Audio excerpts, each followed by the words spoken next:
5,000 fan வாங்குவாங்களா? Maybe இருக்கிறவங்க வாங்குவாங்க. அதுக்கு நான் இவ்வளோ காசு வச்சுக்கிறாங்க எப்பா? சரி, ஓகே. இன்னைக்கான வீடியோ என்னன்னா பிஎல்டிசி ஃபேனை பற்றி தான் பார்க்க போகிறோம். பிஎல்டிசியில் கிங்குன்னா அது ஆட்டம்பர்க் தான். ரொம்ப இதில் அவங்களோட ஸ்ட்ராட்டஜி என்னன்னா கரண்ட் ரொம்ப கம்மியாக கன்சியூம் பண்ணும்.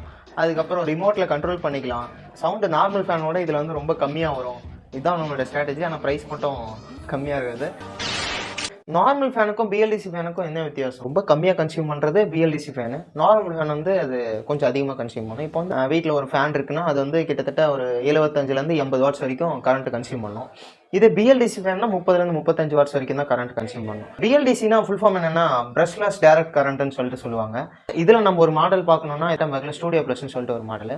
ஆட்டம்பர்க் ஸ்டூடியோ ப்ளஸ்ல என்ன ஹைப்புன்னா ஒன்றும் இல்லை, டிசைன் மட்டும்தான். இந்த ஸ்டூடியோ ப்ளஸில் மட்டும் ஒரு 6 வேரியன்ட் இருக்குது.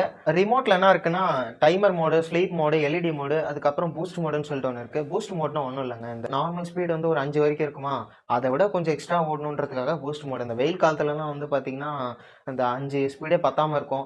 அதை விட எக்ஸ்ட்ரா ஸ்பீடுக்காக பூஸ்ட் மோட் கொடுத்துருக்காங்க. இதுக்கும் கீழே கம்மியான காசில் பிஎல்டிசி ஃபேனை பற்றி தெரிஞ்சுக்கணும்னா கீழே கமெண்ட் பண்ணுங்கள். மறக்காம சர்ப்ரைஸ் பண்ணுங்க. தேங்க்யூ.